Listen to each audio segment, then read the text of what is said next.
Students, welcome to Nag updates. JEE mains 2025 first session పూర్తయిపోయింది. మీరందరూ కూడా మంచి పర్సెంటేజ్ తెచ్చుకొని ఉంటారని భావిస్తున్నాను. ఒకవేళ మంచి పర్సెంటేజ్ రాకపోయినా కూడా నిరాశపడొద్దండి. సెకండ్ సెషన్లో మంచి పర్సెంటేజ్ కోసము ట్రై చేయండి. ఇక జేఈ మెయిన్స్ 2025కు సంబంధించి ఎక్స్పెక్టెడ్ కట్ ఆఫ్ పర్సంటైల్ను ఒకసారి గమనిద్దాము.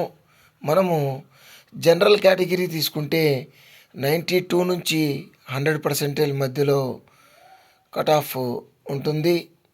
అదేవిధంగా జనరల్ పీడబ్ల్యూడి చూసుకుంటే 0.0017 నుంచి 92 మధ్యలో ఉంటుంది.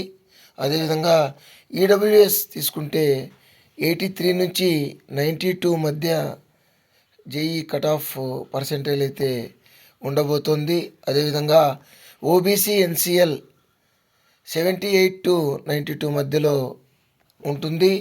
అదేవిధంగా ఎస్సీ తీసుకుంటే 61 నుంచి 92 మధ్య కట్ ఆఫ్ ఉంటుంది. ఎస్టీ 47 నుంచి 92 మధ్యలో కట్ ఆఫ్ ఉండే అవకాశం అయితే ఉంది. సో ఇవి మనకు expected cut offs in JEE mains. So ఈ పర్సెంటేజ్ దాటిన వాళ్ళకు మనకు అడ్వాన్స్ అవకాశం అయితే వస్తుంది. All the best to you. Please like, share and subscribe my channel. Thank you.